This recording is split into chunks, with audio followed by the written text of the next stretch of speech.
Hey guys, we are live. This is Jennifer with the Shooter's Mindset. We are here on episode 332. That's a lot of episodes. Got our co-host here, Greg Cannon. How's it going? Hey everyone. And our guest of the hour is Phil Strader. Nice to have you on. Hello. So It's good to be here. I feel like it's just like an oxymoron to say if anybody doesn't know who you are, just because you've been around for a while and kind of done a little of this, a little of that, won some nationals, been the USPSA president before, work at SIG. So just tell us a little bit about yourself and how you got into shooting and got to where you're at. Oh boy. Well, I didn't. My shooting started pretty late in life. I started as a police officer. Actually, I was a police officer pretty much right out of college, and it was shooting was easy to me. I don't know why. I had a cross Colt Python pellet pistol that I used to practice with a lot, I guess, and I was always okay with that, and that was as close as I'd ever gotten. So they basically said, just put the sights like this and hold them onto the target till the gun goes off, and it just kind of clicked for me. I never had problems with it. So, but I liked shooting fast. I just liked it. It was something I did, and I went to this indoor shooting range in Roanoke, Virginia, and no, Greensboro, North Carolina. Just out there shooting, doing the same thing we all do, putting the target at 7 yards and shooting really fast because that's what we like to do. Well, at least that's what I used to do. And the guy watching me, he's like, "Hey, you should try out this IPSC thing." And I didn't know what he was talking about. So this is a long time ago. So he gave me a piece of paper, a flyer, and it had a name and a number on it. And I called the name and number, and it happened to be the section coordinator. And I went to my first match in Roanoke, Virginia at an indoor shooting range. And the day I shot that, I was hooked. So yeah, it was, that was it. I mean, I think I joined in 1994. I didn't shoot a major match until 2 years. And I'd only shot maybe a total of, I don't know, 6, 7 matches, club matches and majors until I moved to DC. When I moved to DC, I met my good friend Ron Francisco, one of my best friends, and we'd shot a lot together. And at that point, in 97, I was shooting every single weekend. I was shooting all the time. And that's when I really got good. I started getting good.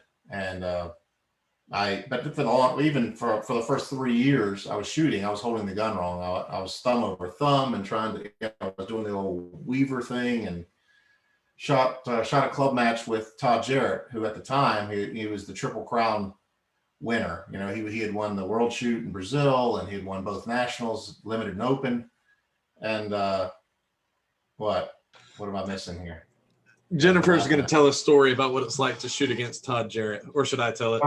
Trust me, I got Todd Jarrett stories, but you got to remember. See, remember, I was just some lowly B class shooter with a Colt 45 because that was my limited gun. That's what I thought that's what you bought. I didn't know. I was shooting 10-round stupid gun against people's 20-round guns. But anyway, I'm some kid and I'm shooting this 45 Colt. I'm no threat to Todd, and it's like, Mr. Jarrett, and of course I'm shooting with him on the squad, so I'm doing everything fast as I should be. And I asked him, could give me some pointers. This is at the match, and he said, "Cuz you're doing 12 things wrong before you even get the gun out of the holster. I kid you not." So I was like, okay, that was great advice, and that was it, And but then eventually at the end of the match, he took me over to the safe area, and he got me from this thumb over thumb with a 45, by the way, to thumb on the safety like you're supposed to, and holding the gun right, squaring up to the target. It was basically retaught me how to shoot. This was ingrained in me through police academy, because that's in the early 90s. That's how you were taught. We were taught Weaver stance. That was kind of how they did it. And so I had to relearn how to shoot all over again. And, that was Todd's, helping me out. And of course, then 2 years later, I'm competing at the same level as Todd. And then he's like giving me different advice, like, "Y'all want to shoot like this, guys?" And he shoots it some other way. And I'm like, "Oh, well." But, I always make fun of Todd, although I'm very close with Todd. We're very, very good friends, but I always make fun of him, saying, "Yeah, Todd's nice until you get better than he is. And then he'll he'll like point you, he'll point you down the rabbit hole and tell you to go that way when he knows there's a snake there waiting for you. But he didn't do that to me now. I've been in the game so long. It's just kind of funny. But yeah, Todd taught me how to hold the gun right, and the rest is history. I just started shooting a lot, shooting club matches a lot, as much as I could afford it, and dry firing. Before I made Grandmaster and right into Grandmaster, I was dry firing every day, every single day for, I don't know, an hour a day, 30 minutes to an hour a day. That means Christmas days, you had the flu, birthdays, it didn't matter. I had to get that time in, and I did. And that made a huge difference in my gun handling. But yeah, and then I just started shooting, I think I made Grandmaster in 1999. My first match, well, back then, you could make Grandmaster in February, but you wouldn't get your Grandmaster card until, August, because it just didn't work like it does now. So I actually got shot the classifiers to make my Grandmaster scores in late 98, but I didn't get classified as a GM until the week before National Championship. So I shot my first match as a Grandmaster at the Nationals in 99. And I started on a stage. They had they had taken a squad and taken two stages. They started one squad over here, one squad over there. And this was the super squad. So the limited super squad was over here, and my little squad was over here. And I was the first up to shoot. And their first up over here was Jerry Barnhart. So we're both standing up on the box. And I'm like, freaking burner over there.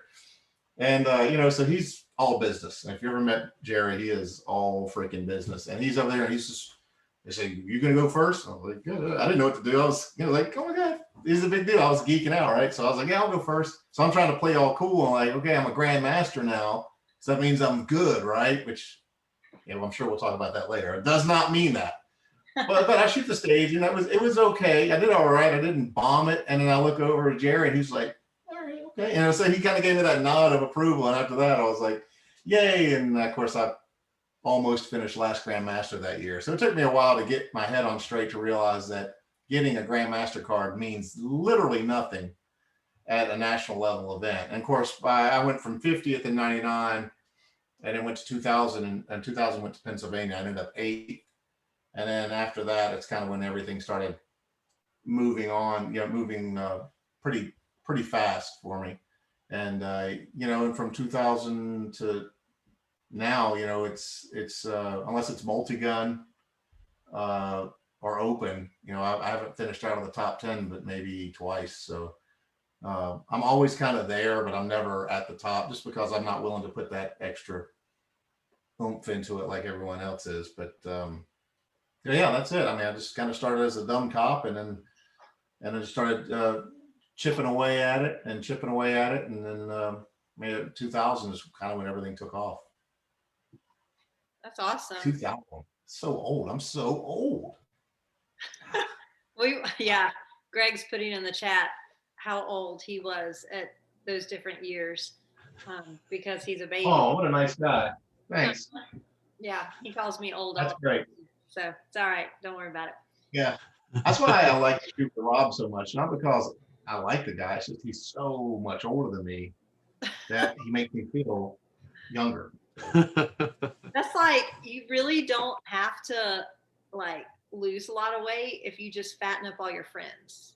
Mm-hmm. Right. I just make fat friends. So if you hang out with people that are older than you, then you're the young one. Right.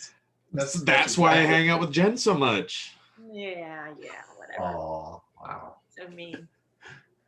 Nice. So, well, the Todd Jarrett story. So at a shotgun match they had in Atlanta, they had a shoot off at the end, and it was like the top 12 and then 4 random draws or something. I'm talking, my shotgun's in the car. I'm like sitting in my Crocs, I already had my Solomons off. I'm sitting in my Crocs. I'm sitting there, and we were going to watch the shoot off, and they're calling out the names and the pairings. And I'll never forget Buddy Brown standing there. This was incidentally 2 days before he got shot in the line of duty, and he's fine now, but he is reading out the pairings, and Todd Jarrett and Jennifer Seymour. Is Jennifer still here? And I was like, nope. like hiding under the bench, and they all were like, she's right here. So I had to go head to head against Todd Jarrett with a shotgun. And Oh, he basically like dropped all his plates and then ate a sandwich while he waited on me to finish mine. But yeah, before we even started, he walked over and shook my hand and said, I'm sorry. nice guy. It was great. I have an interesting story. I don't, they're not in the game anymore. So so they probably won't care, but it's a funny Barnhart story. So this is going back to 2000. This is 21 years ago. And Julie Goloski, or she was Goloski at the time. She and I were pretty good friends. We knew each other pretty well. And I knew who Jerry Barnhart was. Of course I did. And I knew his wife. I didn't know her, but I knew who she was. Right. I think her name was Marilyn. And Marilyn was Jerry Barnhart's manager and mental coach and interference runner. She would throw you off. She would give you bad info. She'd do anything to help Jerry win. That's her job, and good on her. But she was a little proud of Jerry. And Jerry was a big deal. I mean, he was the guy that started the video instructional series with the burner series, so he was kind of a big thing. Now, granted, that doesn't mean a lot to me. I've met a lot of famous people I don't really care that much. But be that as it may, I see Julie. I haven't seen her in a while. I go up and say hello to her. Well, the year before, in '99, Jerry put on a clinic at the Limited Nationals. Back then, I was only a limited guy. I only shot limited. I didn't care about the other divisions. I didn't shoot open that well. But I loved limited. I shot it. Jerry beat everyone in '99 by no one shot within 95% of them. Robbie was second at 94 and change. Never forget that. And it was impressive. It was incredible. And I am at the top of the range. We were at the Desert Sportsman's Club in Las Vegas, and I'm walking with my wife. Or no, at the time she was my girlfriend. This was our first travel date. And you there's took her to a Marilyn. match for the first travel date? I got engaged to my wife at a shooting match. So yes. It was a chance for her to go to Las Vegas and see her sister. Her sister was in LA. And so there's Jerry and Marilyn holding hands and walking down the range, and there's no one on the range. It's empty. And the red rocks are in the background. It was a great picture. So I snapped a picture. Of course, this is old school. These aren't like, I didn't exact picture with this. I took a picture, right? And so I had this picture, had to take it to get it developed and everything. And it turned out awesome. You could see Jerry in his silly uniform with his crazy short shorts and his GSG-9 boots. That was the big thing to wear back in the day, the GSG-9 boots. And Marilyn, and it was a great picture. And I was like, I'm going to keep this and I'm going to give it to Jerry if I see him again. Well, this was 2000. I was nobody still. Nobody knew who I was. And it's fine. I don't care. And so I see Julie, and she's talking to Marilyn, and I was saying hello to her. I gave her a hug, and I said, Marilyn, I said, we never met, but I got a picture of you and Jerry last year at Nationals after he won. It's really cool. I said, I'm happy to give you the picture if you can. And she said something like, are you just trying to meet Jerry? Something like that, something crazy, And I was like, no, I'm not just trying to meet Jerry. I just thought it was a cool picture. And so she basically thought I was just trying to meet this guy, And of course I would love to meet him, but not like this, right? So I was like, no, I don't give a shit about that. So I was polite. I was like, no, it's not it. I actually have a picture, but I'll get it to you when I can. Because I didn't have it on me, of course. That'd be weird. It was in my range bag. And so anyway, the match progresses. I finished 8th overall, which was huge for me. And back then, if you made the top 16, then that was the top 16 was what you were striving for, because those 16 shooters were then entered into the shoot-off. That was a huge deal back in the day. There was a full day of shooting just dedicated to that shoot-off, and there was decent money involved at the end of the winner of it. Well, back in the day, shoot-offs were involved. It was 8 plates and a stop plate. You had to reload before you hit the stop plate. Well, my reloads were fast. We'll put it that way. I had done a lot of dry firing, and my loads were the fastest there were, fastest Travis. And Travis was famous with the whole load out here thing. So my shot-to-shot time was pretty unrivaled. I was under a second on average, very, very fast. So I knew that going into the shoot off, I would have a huge advantage on the reload as long as I didn't miss the plate. So I get to the first round and I beat, I think I beat Frank Garcia. And then I get to the second round, the next round, and I can't remember who I beat. I beat someone else. So then we're in the semifinals, and it's me and Barnhart, me versus Barnhart, the guy who wins the steel challenge, the world speed shooting champion at this point. And I'm like, oh my God, it's me and Jerry, me and Barnhart.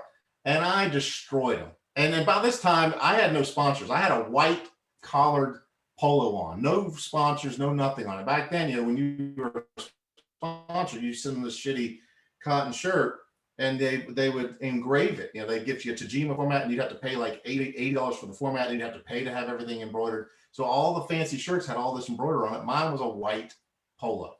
That's all I had. And so it got to the point where people were saying, all right, go white shirt guy. Cause I was beating these people that everyone knew, but no one knew who the white shirt guy was. And so I destroyed Jerry. I just destroyed him. He didn't win a round. It was one round, second round, it was over. And Marilyn is chewing him out. He is leaned over his bag. He's squatting over his bag. He's downloading his magazines. And she is just pecking at him. And so I said, this is a great opportunity to take advantage of this. So I got I kept that picture in my range bag. I took it out. And you know what it was? Is when I told her, I said, I have a picture for you. She said, are you looking for Jerry's autograph? Do you want him to sign it? That's what it was. I was like, no, I don't want his autograph. Whatever. So she's pecking away at him. I had the picture. I gave it to Marilyn. And I said, hey, if Jerry wants me to sign that for him, I'll do that. And after that, she hated me. It was just, she never liked me after that. And I shot with Jerry the next year. Actually, I made the super squad. So I shot, it was Robbie, me, Todd, and Jerry Barnhart. We were all in the top 4 and we were like way ahead of everyone else. That was my shining moment in 2001. But anyway, I thought that was hilarious that she thought I was trying to get an autograph, but I just thought it was just giving her a picture and I just kind of turned that around. So yeah, Marilyn, she wasn't very fond of me after that, but yeah, the engagement story. So this was an easy one. So my wife and I, we were together for 2 years, I think. No, we were together for a year. We knew we were going to get married. We knew it. And I was telling her, I said, how do you want me to engage to you? And how do you want me to propose to you? I said, how about skywriting? Obviously, I'm not going to do that. And she said, no, that's been done before. So I'm like, oh man, this is a tough customer. So I'm going to have to really pull one over on her. So I sent out an email. We did have email back in the day to everyone and said, hey, yeah, I used my AOL account. Exactly.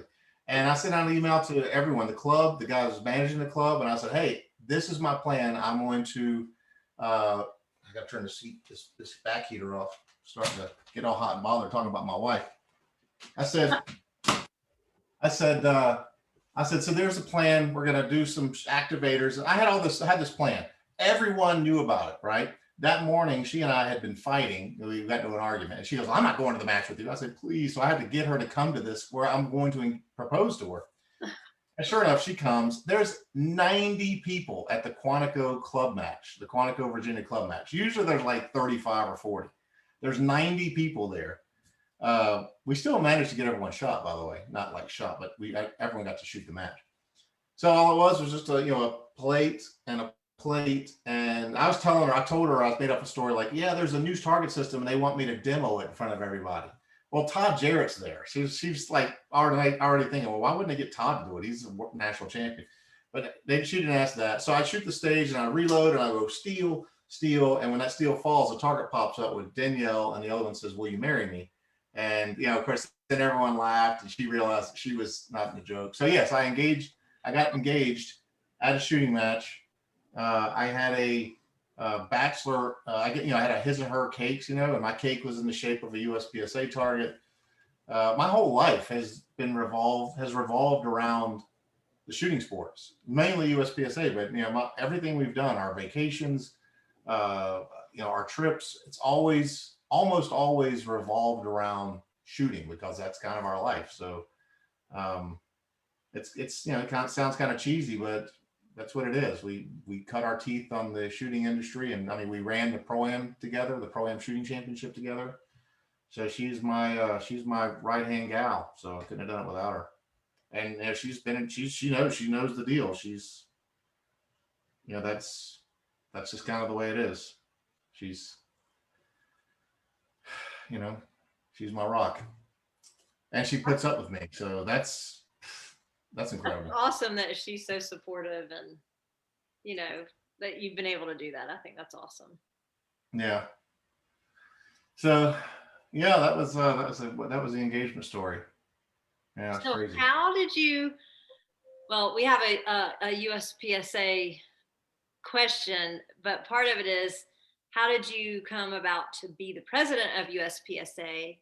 And then after you answer that, also, since you have been president before, what are your thoughts on the new rule changes? Wow. Well, I'll try to take this question in pieces and parts.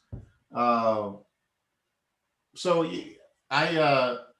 USPSA wasn't perfect when I took over. It wasn't perfect when I left, and it's not perfect now. So, but as a member of the organization, I was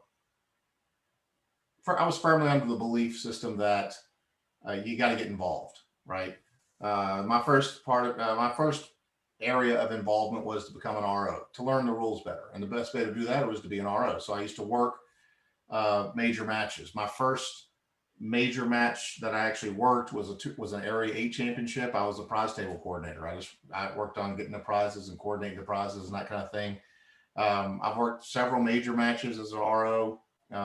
So I enjoyed giving back to the sport. Plus, I always have put a lot of weight on the importance of knowledge and power, not just being able to do something, but be able to understand why you're doing it. And knowing the rules helps you be a better competitor. Maybe not a better shooter, but you're going to have a more effective competitor if you know what the rules are. That's why I've stayed certified as a range officer for 23 years. And I never let it expire. So I figured the best way to serve the organization was to become a board member. And at that time, there was an opening. I think Troy McManus was the Area 4 director, and I think I knew he was stepping down, and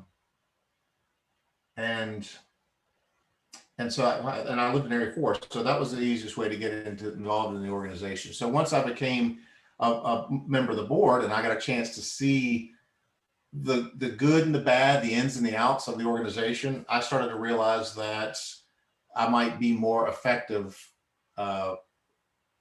steering the organization. Because let's face it, that the board itself runs the organization, but the office of the president should steer it. And the president has influence. Mike Voigt had influence, and he was able to steer the organization in a direction with the help of the board that he wanted to take it. And he was lucky. He was lucky to have a good board, a consistent board of directors. I had one board of director that stayed consistent for my 4 years, and that was Area 3 at Sherwin Greenfield. Every other area, area director either quit or left or switched or changed. It was a very diverse and ever flowing and changing board of directors. But so I decided to run against Mike, and I didn't think I was going to beat him. I didn't think I had a chance. But the thing is about any president, good or bad, is at some point, especially in Mike's case, after 3 terms, you start becoming the fall guy for everything that's wrong with the organization. Maybe not so much the board, but all the attention lies on the president. So he was getting some attention for some of the things that people didn't like about the organization. And I guess, and it takes a pretty popular person with a relatively solid shooting and administrative background to take on someone like that. And that's what happened. And, it was me and Mike and 2 others. I think Jerry Westcott, and I can't remember who the 4th person was. And and Mike did not get 50% of the vote, which is required. And so we had a runoff election just against me and Mike, and then I ended up getting the majority. So yeah, I got elected president. I got to serve for the 4 years. It wasn't an easy 4 years. It's a tough job. I was doing it at the same time. I was doing it on a part-time basis with a part-time salary. I had another job with Remington Defense, and I was trying to balance the two. And I think I underestimated exactly how much time was going to be involved with the presidency, which is sad because I didn't do a lot of I didn't get involved a lot online with like bickering and disputes and that kind of thing. So sometimes that got mistaken as me not getting involved, and it was just me measuring my statements and measuring my activity so as not to give the organization a black eye. So I had the reputation for not doing a lot, but considering the board's constant evolution, we did get some things done. I mean, we got Carry Optics started. We were starting to bring in PCC into Steel Challenge, which eventually turned into the division we see now. I loved it. It was great. I was basically told by my employers at the time, Remington Defense, that look, you got to pick one. It's one or the other. And so I said, okay, I'll dedicate all my time to Remington. So the deadline to resubmit my information or resubmit my candidacy to rerun for president was was it October? And I got let go from Remington like 2 weeks after the deadline. So Remington dissolved the defense division, got rid of me, and it was too late for me to apply to run for presidency. So I basically lost 2 jobs in 1 month, and so I wasn't able to rerun. Now, if I'd known I could just increase my salary, I would have probably stayed with USPSA and left Remington, but I didn't know that was an option, so I would like to have done that. But be that as it may, it was a good run. I had fun, and it is frustrating to see some things happen that you may or may not agree with, because I'm a member now. I'm just like everyone else, and that's fine. But it's frustrating when you see things happening that you wish you could do something about directly instead of just calling my Area 7 director and complaining about it, But So what do you think about these new rules? Well, which ones? Which ones? They change so often. It's hard to keep track of which ones you're talking about. How about the weapon mounted lights? The weapon mounted lights. Weapon mounted lights. Look, I try to stay as neutral as I can, and I try to play devil's advocate the best I can. And I want to say that I understand the reasoning behind it. And this has been addressed. Mason Lane has addressed this very famously in the podcast world with, I can't remember the Cody Axon's, I think his name's Cody Axon. Yeah, that's his name. He did a podcast with Mason, and Mason's spelled it out pretty well. And the fact of the matter is I think people need to understand that, and these people, especially people that go to a match with a flashlight and get butthurt because they have to shoot open, I think they have to understand that there is training and there is competing. And you can do one and still be proficient in the other. And look, I was a police officer. I had a weapon light on my pistol. I carried a Glock. I carried a Glock 22. I shot an STI in competition, but my Glock handling skills didn't diminish. It wasn't like I didn't know how to take my duty gun with the light and shoot it well. So this seems to me to be an instance where, USPSA is trying to open the doors to these new shooters, but what they're not thinking about is the fact that now you have forced anyone who wants to have an advantage, because let's face it, if you shoot a pistol with a light and you take that light off and shoot the same pistol, there's less recoil if you have more weight on the front of the gun. There's just no denying that. There's no amount of science that that will negate that. So now basically what you've done is you've given people the green light to put 6 ounces of extra weight, 4 to 6 ounces, depending on your light. Mine's a little heavier than that. On the end of their gun, right? And you've given no guidance as to what qualifies as a light. It just has to be operational. So you've now basically made it mandatory for people who want an advantage, right? And it's not mandatory, but if you want less recoil, which you should want less recoil. Jennifer, if I gave you a rifle and I say, hey, this rifle doesn't recoil, period. There's no recoil at all in this rifle, but power's the same, does everything the same. Would you shoot it? So yes, of course you would for shoot. variant with a brake on it. Okay.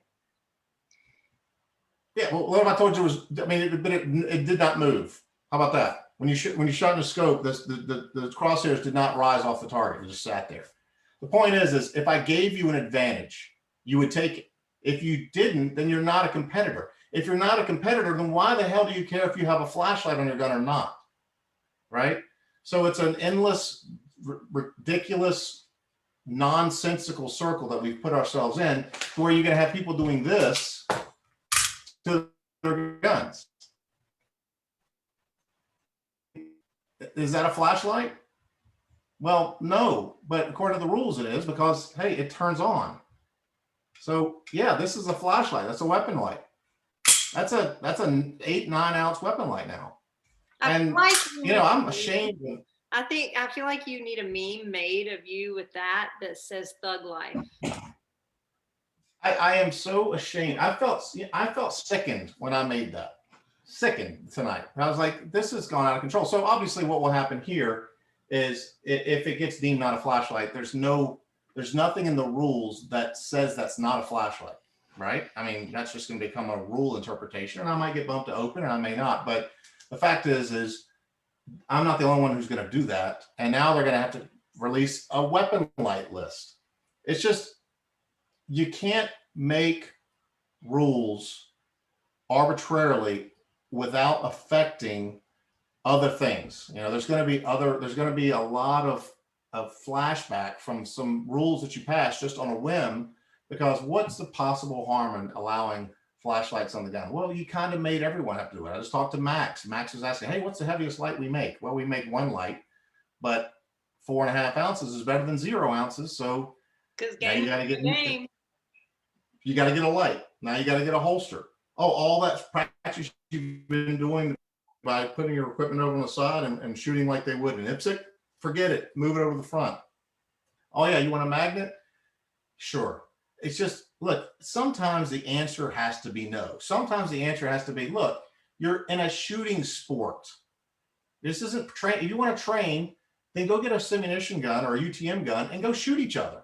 And apply the training you can learn in a tactical class and put it into a simunition scenario. Competition isn't training. It is training gun handling skills, but it's not tactical training. You can take your light off your damn pistol and shoot production like everyone else, and you're still not going to not learn something from the shooting you're doing. So it's infuriating. I hate it. I am not a fan of the light rule. I actually called Leighton, Area 2 director. I was trying to call everyone and send emails out to everyone, but I had Leighton's number. I was at the airport, and I was like, I've heard about this going through.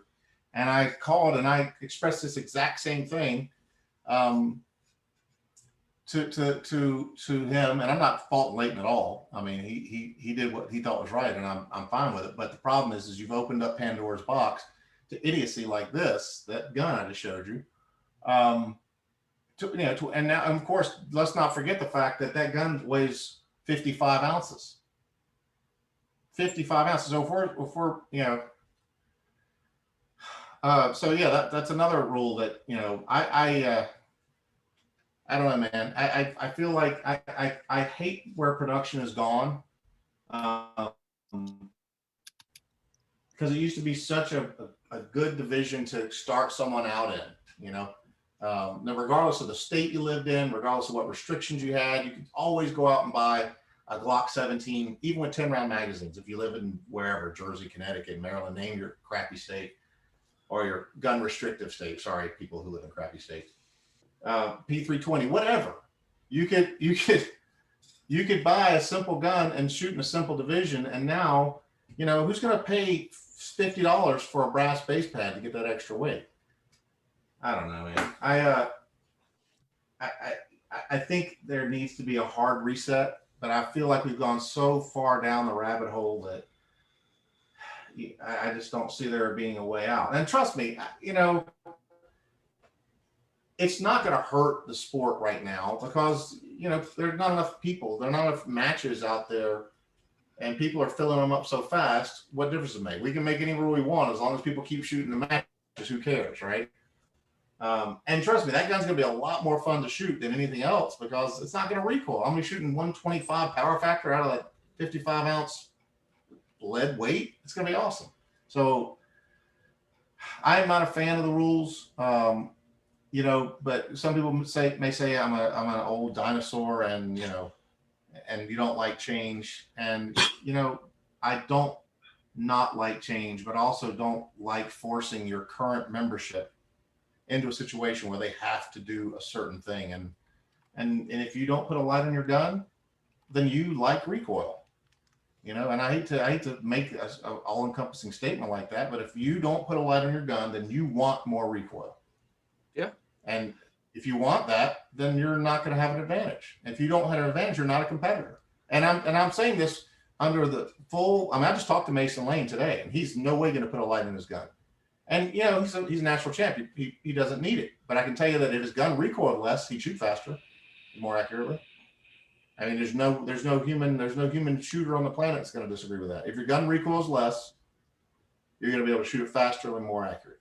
There's a reason that PRS guns are 30 pounds. A lot of them. Right. I mean, so I would be able to pick it up, but. Yeah. And there's a lot of people that love the new rules, and that's fine. If it gets a new shooter involved, that's great. But you really the organization needs to start thinking about the current membership. Keeping members is just as important, if not more important, than trying to get new members. New members are going to be fickle, trying other sports. I have a different mentality when it comes to the direction of the organization. But I'm not president, and I'm not going to be either. So I'm not rerunning. There's been rumors of that. It is completely false. So I can say that right here on your podcast. That is not going to happen. And no, PCC is not my fault. I was only using PCC at Steel Challenge. It was never an intent. Who asked that question? Mike Bell. It was never my intention to put that into USPSA. Steel Challenge, who gives a crap? Because it's 8 stages. It's a skill builder, but no. Now PCC only rival to a pistol match. Well, look, I didn't disagree with that, but I did see the potential for growth. And there was a guy, I can't remember his name, John or Jason, I can't remember. He was a big fan of it. He was pushing pretty hard for it. And I said, look, this is how about we do it in a Steel Challenge just to try it out. So that last year as president, we had the PCC division in Steel Challenge. They were doing, the rimfire rifle was coming on. And for that venue, I thought it worked out well. And so far it has. I mean, hell, 22 long gun and PCC has taken over Steel Challenge. It's not even a pistol match anymore, hardly. It's an afterthought. But another reason why I'm not shooting that match.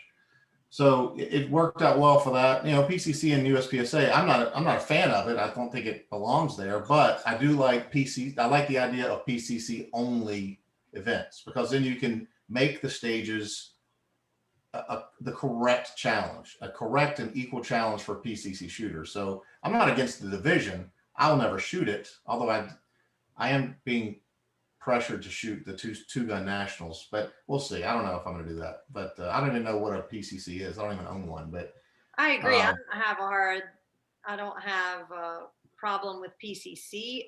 It's just PCC going against pistol is kind of dumb, but that's yeah, I don't like the mix. It makes it problematic for a stage design perspective and a challenge perspective. I mean, a tough shot for a pistol is not a tough shot for a PCC. So It's just another one of those things where some people are going to love it and some people won't. And, there's some people like carry optics. I wasn't a fan of carry optics. I knew it was writing. I saw the writing on the wall. We came up with a division when I was president.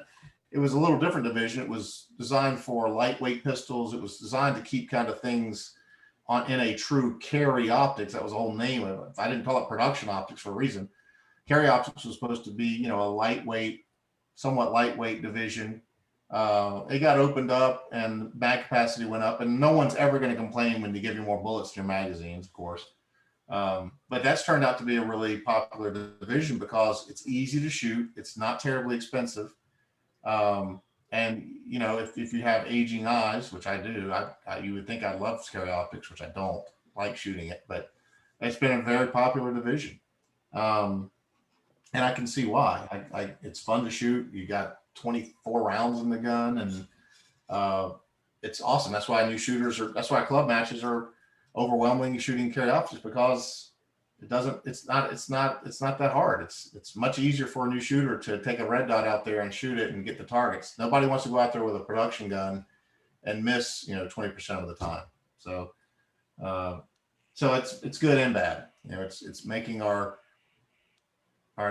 it's kind of making a relic out of the iron sight division, which maybe that's just the way of the future. I don't know. Hey, Greg, real quick, let's head over to some catch a couple lives. I know we hit a couple of them kind of offhand. First off, my self-proclaimed fat friend Keith Baker said that he is going to start making tungsten batteries for some of these flashlights. Yeah, there's tungsten sleeves. Yeah. Keith is a gunsmith. You could sell those, Keith. You could probably make some money with some USPSA people. Yeah, and so if it has to function, what you need is a quadruple A, which is actually a thing. Is it really? Yeah. So Okay. here you go. Oh, we got one. Wow. So 1, 2, That's yep, nice. quadruple A. So you put your quadruple A inside of your tungsten sleeve. If it's like a double A flashlight, tungsten it up there. Does everybody else not have a quadruple A just like sitting around next to them? I don't. I don't know what battery is in my light, but it's pretty epic. I have 3. Yeah, you've got like a 2235 or a 2215 or something like that. I want to see videos of you shooting that, Phil. I know. I can't wait. I'm testing it tomorrow, so hopefully the gun will run correctly, because the weight kind of threw off my limited gun. I had to take that weight off my limited gun because it wasn't running very well, but the 9 should be a lot better. I mean, honestly, I would love to talk to SIG Optics into making a brass flashlight, like a flashlight with a brass made out of brass. Why not? Made out of brass and running, like literally make it as a weight. So, 1/4-inch thick brass machine body with the tiniest little battery you could find inside of it, or even you could go a step further and use a button cell inside of the cap. Y'all are the biggest gamers ever. Gamer's gonna game. Yeah. It's nothing. I'm not saying it's bad. My point is, if you know your shooter base is going to do that, then you can't get upset when someone comes up with something like that. It's just, and a lot of people say, well, that's great. It's driving design and coming up with new ideas and that kind of thing. And that's great. But, a lot of people don't want to go out and buy a $400 brass flashlight or, $50 tungsten sleeve or batteries. They don't want to have to do that. But now, to get that advantage, you got to do it. And now you got to hope that your gun's going to run, because some Glocks hate flashlights. I can't tell you how many Glocks I've seen go down because the flashlights don't allow the frames to flex correctly. I might have the same problem with this. I might have to take that off. So you're just adding another element to the game that didn't need to be there, when you could have just said, "Hey man, take off your light. after the match, put your light back on and be tactical, Timmy, all you want to be. But right now, we just want to teach you some gun handling. So get your light off, put 10 rounds in the gun, and just go for it. Or honestly, you know, if you're trying to shoot purely to train, Shoot open. shoot open. And I know Shoot plenty open. of people that have done it. And you know, they shoot local matches. They shoot their carry gun that has a flashlight and a compensator and a tiny little RMR on top of it. And no, it's not competitive against a fully built 2011, but Right. their goal there at that match is to train. If you want to win at a match, you're going to use a competition gun. If you want to train at a match, you're going to use a training gun, and you just kind of happen to fall into whatever class you happen to fall into. And I know there's plenty of people that have been perfectly happy with that, you know. Right. Oh, you know, I know it's impossible, nearly impossible for me to win a match with this, but you know what? I shoot against myself, and I, you know, look at the scores and compare them to other guys shooting Glocks in limited or production. And I'm beating them all because I'm shooting my, you know, my everyday carry that happens to be a 17 with a cut down frame and crammed full of as much lead as I can. And it has a flashlight on it, and then an RMR and all that good stuff. Right. Well, I just get frustrated with the fact that people think that they have to shoot their duty gun or their whatever their gun they call it, their operator's gun, to get the training. Shooting. Fundamentals are fundamentals. It doesn't matter. Open's a little technical. I'll give you it. Open is technical. You got to shoot a lot of open to get good at open. But if you're an iron sight shooter or you're an iron sight tactical red dot shooter, shooting is shooting. Like I said before, I shot a Colt 45 and an STI, and that was it. That's all I ever shot. I shot that from, where did my chart go? From like 1998 to, I think my first production nationals, I didn't shoot until like 2007. So almost 10 years, I shot a 1911 all the time. But guess what? I wasn't a horrible shooter with a Glock. You know, I still won a whole lot of Glocks at GSSF. So let me see. Was I right? Or was I wrong? Production 2006. I was off. Missed it by a year. But anyway, yeah, I have a chart here with all my nationals that I've shot. We were talking about this earlier, but I still think it's funny that by percentage wise, I'm the losingest national champion shooter in the history of USPSA. That sounds like some sort of a win that I would have there. That is definitely a Greg classic. It's just over 1%. It's just over 1%. Shannon Smith has also only won one nationals, as has Travis Tomasi, but they haven't shot as many nationals as me. So statistically, percentage-wise, they're better. Nice. We have one more live from Kelly. They want to know, based on what you said about, nope, not that one, not Kelly. John Wade, what's the farthest target you have ever hit with a pistol, either in a match or screwing around? And let's all kind of answer that. 376 yards. Jesus. How? It's weird. Okay, so the reason I know that exact distance, so this is a funny story. I have many stories, shooting stories usually, but so I was a U.S. Capitol Police officer for 10 years. 8 of those years I was a firearms instructor, right?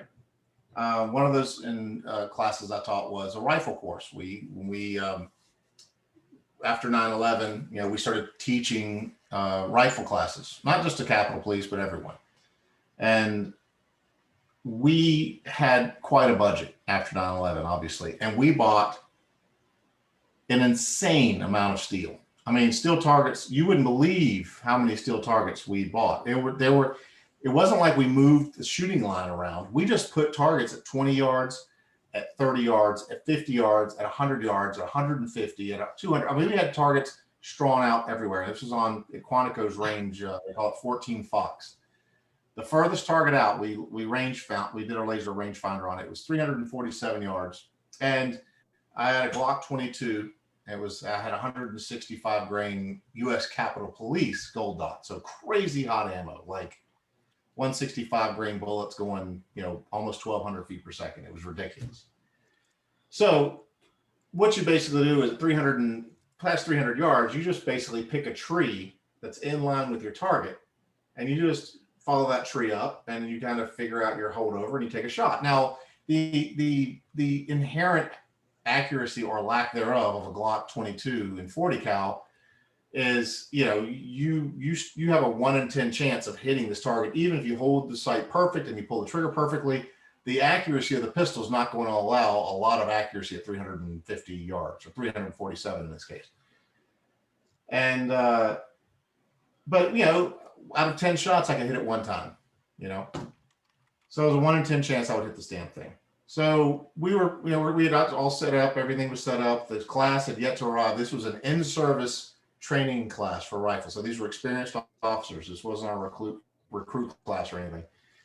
So they all show up, and there's steel everywhere, but there's steel. You can see the steel way out there. It was the size of a Q target, an FBI Q target cut out steel. And they're way out. And they're like, how are we supposed to shoot those? And we were shooting, you know, M4s with one power optics, like aim point 1 power. I was like, of course you gotta hit him. I was like, dude, I can hit that target with my pistol. And they're like, no, you can't. Okay. I said, look, I'll bet you not only can I hit it, I bet you I can hit the target. Thank God I had witnesses for this. I bet I can hit the target. I can get the gun back in the holster and locked in before you hear the hit. And so, of course, there was a 1 in 10 chance I got this, but why not? Why not do it? So sure enough, I said, just tell me when to go. They go. So I drew as fast as I could, found my spot, and just, I mean, it felt perfect when I shot it. Pow, locked it in. Ding. And they were all freaking out. They were looking behind me, seeing if someone was out there with a suppressed rifle, like shooting when they, you know. And so obviously, as a firearms instructor, you learn one very important thing. When you make a shot like that, you don't shoot the rest of the week, because there's nothing you can do that will top that. Mm-hmm. So when they were down there shooting and missing targets at 300 yards plus, I was like, dude, I can hit that with my pistol. You can't hit that with a rifle. So it was a pretty fun shot. That wasn't the best. That wasn't the craziest shot I've ever made, but that was definitely the furthest shot I've ever made. But yeah, it's been done. I mean, Pete Milionis and I went out to the range shot. We were shooting 300 yards with a 9mm, and that was you got to aim pretty high for that too. But yeah, I've taken some absolutely insane shots before. Luckily, all of them with witnesses. I literally shot the wings off of a bumblebee in mid-flight with a Smith & Wesson 45 during a class. And the only way we knew I did it was because its wing was embedded in the target that it was flying in front of. It took me 2 shots to hit it. And I was trying to teach a class, and this damn bee was flying around. I was like, all right, I'm going to shoot that bee. All right, no, you're not. And I shot, and it looked like a good shot. I was like, I think I got it. And I was like, oh, no, it's still there. And I got it the second time. I said, I'm pretty sure I got it. And they're like, no, you didn't. So we walked up to the target. They had a video cam. They had someone was on their phone recording this whole thing. And there was a wing embedded into the target, like stuck to the bullet hole, next to the bullet hole. And we found the bumblebee on the ground, crawling on the ground, had no wings. And we videotaped the whole thing. Our videotapes show my age. We recorded the whole thing on someone's phone.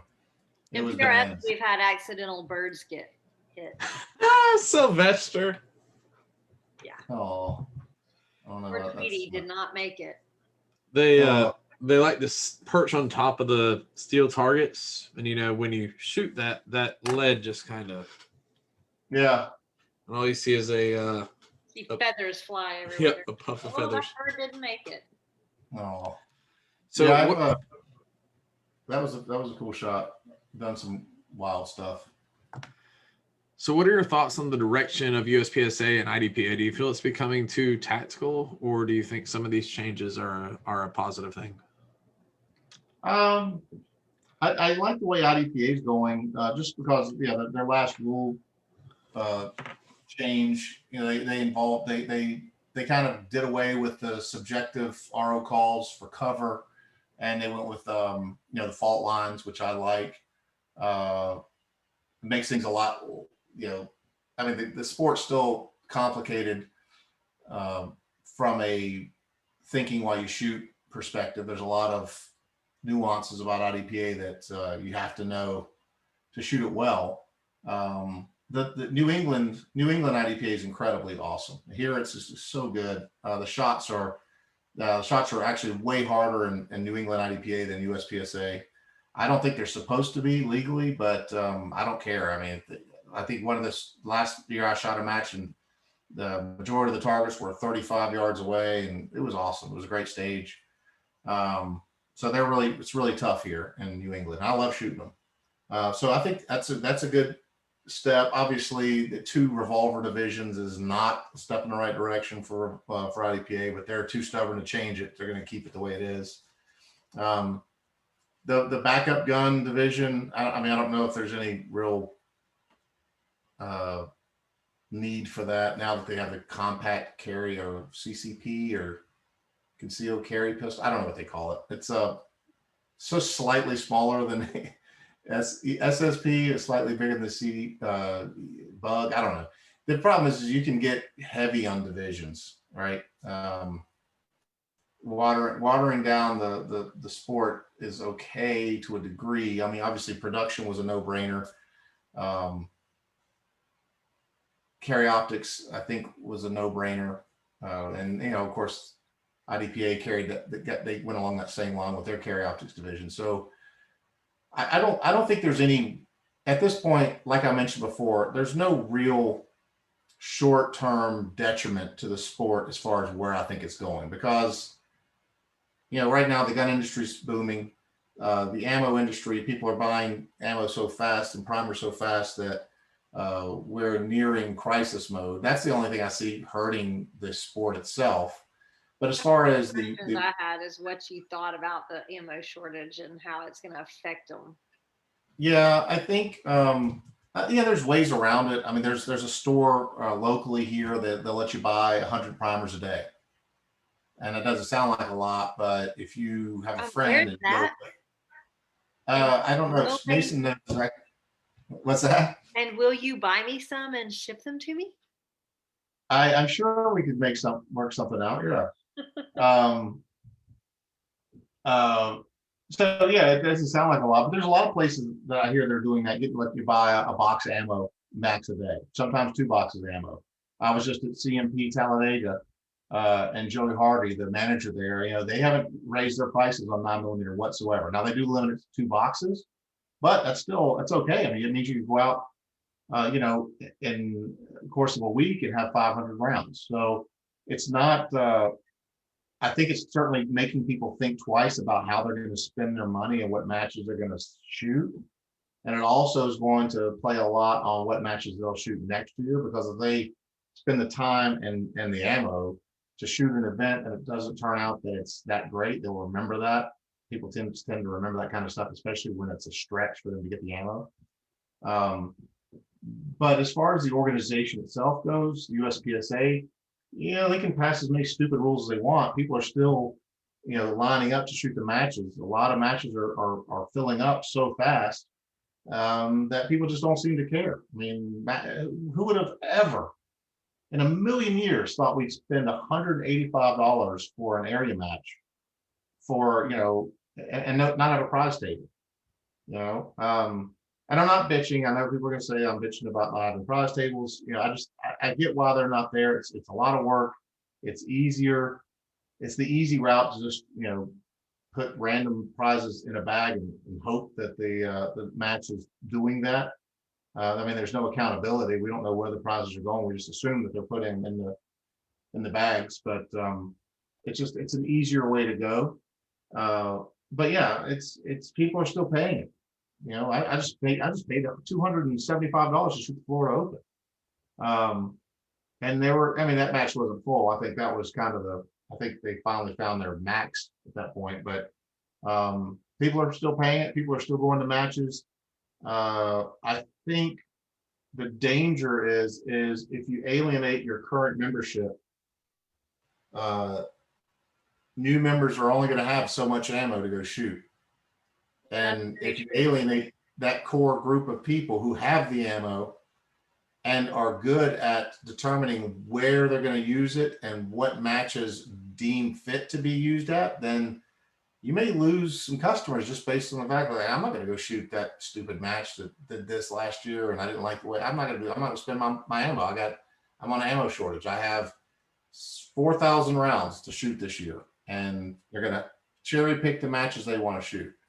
But right now, like I said, I'm not thrilled with the way things are going in USPSA. I'm not saying that I have all the fixes, and I know it's a difficult job to run that organization, but at this point, I don't think it matters, just because everyone's still signing up, the matches are still filling up, and as long as that happens, you know, they're fine. I think when the dog days start showing up and this, the rain stops and the drought starts, some of these decisions they made might come back and bite them. We'll see. Could be wrong, but you got to have an exit strategy, and you got to take care of your membership. I mean, it's nice to have new members, and I'm sure there's.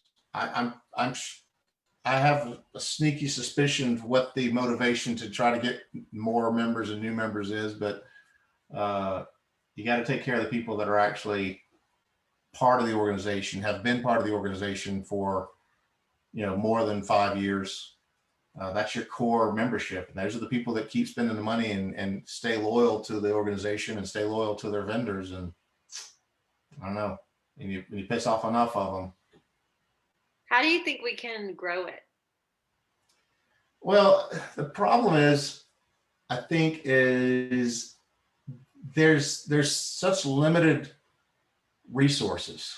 We were just talking about this. The Area 7 director sent out a notice that the Area 7 championship would be based on a lottery system, based on, and they would basically base the picks on who shot the most matches. And I'm not saying that's the right way to do it or wrong way to do it. The problem is that they're having to address the number of signups that they're getting by restricting the people that shoot. I think the way to address that better is first education, right? Educate your shooters how to be range officers and to show them the importance of getting involved in volunteering, right? That's number one. Because if you have shooters who are willing to RO, as long as you let the shooters, I mean, I'm a shooter. If you tell me I have to RO, but I can't shoot the match, I'm not going to RO. But if you let me shoot the match for score straight up on a Thursday, I'll work Friday, Saturday, Sunday, and I'll do it because I love the sport. If you build up that education base, you get people excited about helping the sport, then you have resources to put towards the staffing of the match, all right? So that's step one. Step two is, if you're having to restrict the number of people to come to your match, then either make the match bigger or have another match. I can't remember what year it was. I know I won. I beat JJ with this match, both of these matches actually. But Area 8, we did 2 matches. There was a match in New Jersey. It was the low cap Area 8 championship. It was production, limited 10, and maybe single stack. I don't remember. And then there was another Area 8, I think that same year, in Pennsylvania, and that was open and limited. And they had 2 Area 8 championships. Now, back then, matches weren't filling up in 3 seconds, but the point is they were able to expand the venue, have 2 separate matches, appeal to twice as many shooters, and I mean, granted, you're losing a weekend when you have 2 matches, but let's face it, the same person is going to shoot the Area 2 championship. If it happens to be the Area 7 low cap that same weekend, they're still going to shoot Area 2, right? You're not competing for certain people. People are still going to shoot the matches in their area. But if Area 7, it's so hard for these matches because you're filling up so fast and you don't have an equal way to do it, because some people just won't set a reminder in their phone to sign up in time. If you have to appeal to those people, then give them more matches to choose from. I think that's an easy way to, or run the match a little bit better. I'm not saying it's not being run well, but I am saying that you can go to a match like the Extreme Euro Open and shoot for 3 days on a half-day schedule, and somehow they're getting 1,100 shooters through a 4 day match. I mean, how are they doing it? Someone's doing it. But it's difficult. It's not an easy. The growth plan isn't easy because you got to have resources. You got to have ranges. Area 7 is a unique example because there's just not that many ranges up here. It's I mean, I live in Area 7 now, and there's just I think it's the least populated area uh, in all of USPSA, and we certainly have the least number of ranges capable of having a major match. So it's a challenge for us. But there are other areas that have a plethora, by the way, of ranges. Staff maybe not as much, but that's when you get the volunteers and the education side of that coin. So I don't know. It's a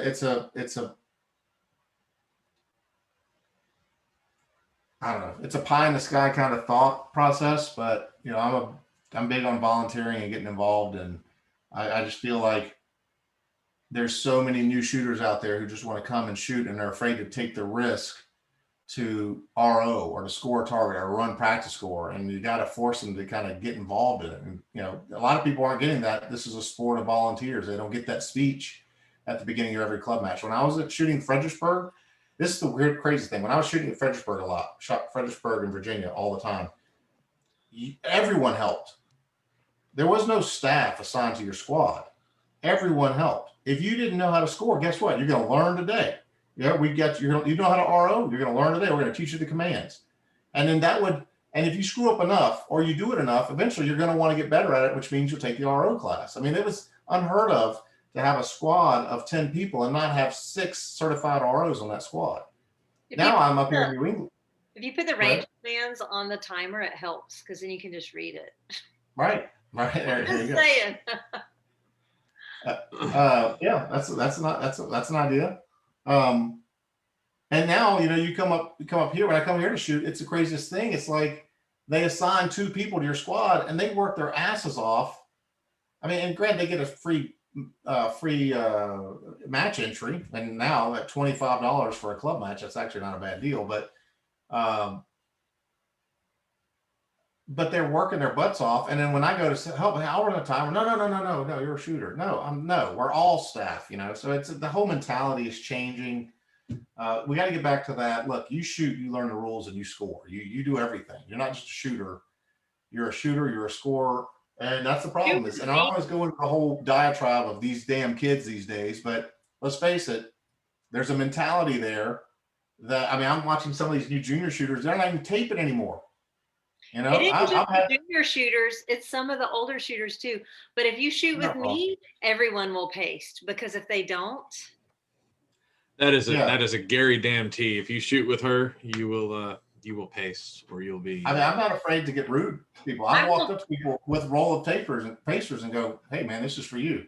Oh, I will chastise everyone. I will make them feel bad. Yeah. Well, I'm not that aggressive. I'm a nice guy. I'm a nice person, but come on. Everybody needs to pull their weight.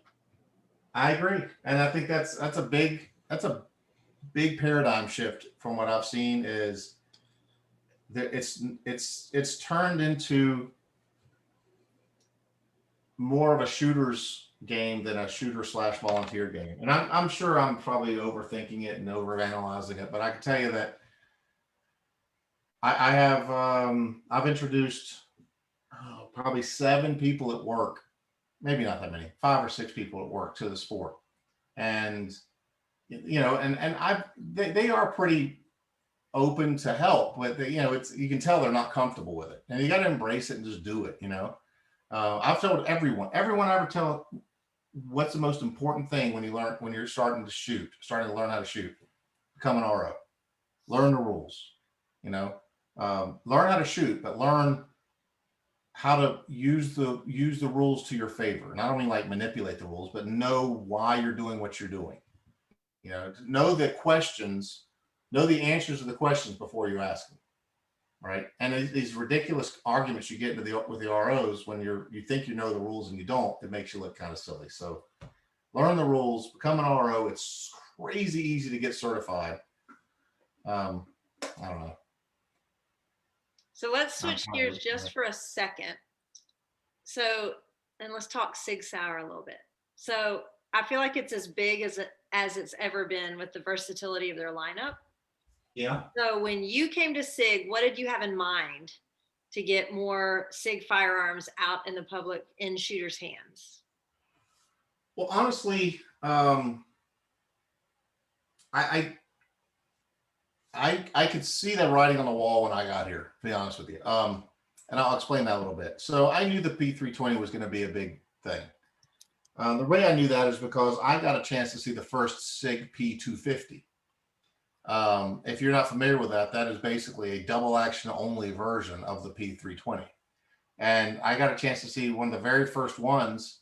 Two SIG guys came to the U.S. Shooting Academy, sat down with me and Mike Seeklander, stupid Mike Seeklander, and they were showing us this gun. And I thought it was the coolest thing I'd ever seen.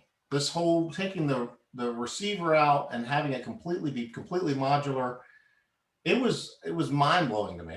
I thought it was the coolest concept ever. Right. Of course, my first question was, does it come in a striker fired model? And the answer was, of course, no. And my next question was, can it come in a striker fired model? And the answer was still no. So after that, I went to work with Remington shortly after, and they started this whole modular handgun system process. And when I got to Remington, I actually started working with our engineers on a SIG P320. Little did I know they had already been developing this gun and they were going to release it at SHOT Show the very next year. But the idea was, look, you know, they've got an incredible concept here. This is true modularity, but it's a horrible double action pistol. It's just awful. So let's just do that in a striker fired gun. So needless to say, they didn't. And SIG came out with the gun in 2014. I was actually walking around with George Kalatides, and I was like, you see that right there? That's what I wanted to do for MHS. And that's probably going to be the gun that wins. And here's why. And I took them over to the booth. I showed them the gun. They let me take it apart and everything. Because they knew that we're Remington. We're not going to have anything to compete with us ever. So there's no threat there. But yeah, and I saw that. And when I got to SIG, that platform had already been kind of put in my lap, right? It had already been out for, at least a year and a half. There was a lot of work that still needed to be done to it. And that's when I got kicked into high gear with creating the X series lineup.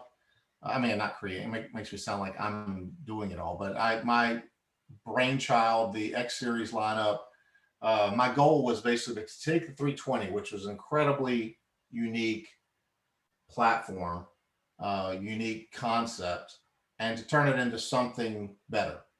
Not only something better as far as usability, but something better as far as profitability for the company. We hardly sell any regular 320s anymore. Everything we sell in 320 land now is an X series gun. The 320 X5, this guy was one of our most popular 320s and one of our best money-making 320s. So the goal was for me was to give the shooters an even better platform to put this really modular gun into. And, and of course, at the same time, make a carry pistol the size of, Glock 43 that held twice as much ammo. That was a big thing too. So my goals at SIG, our goals at SIG, and I'm sort of the catalyst behind getting it done to a degree, is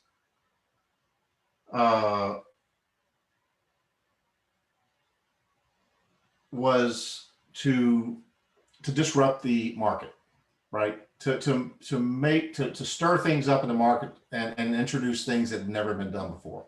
This is a perfect example. 365, perfect example. As soon as I saw the conceptual pistol, the conceptual magazine, I knew this was going to be a big thing, especially after holding the thing. That's so small. It was so tiny. It was like, how do you fit 11 rounds in this little thing?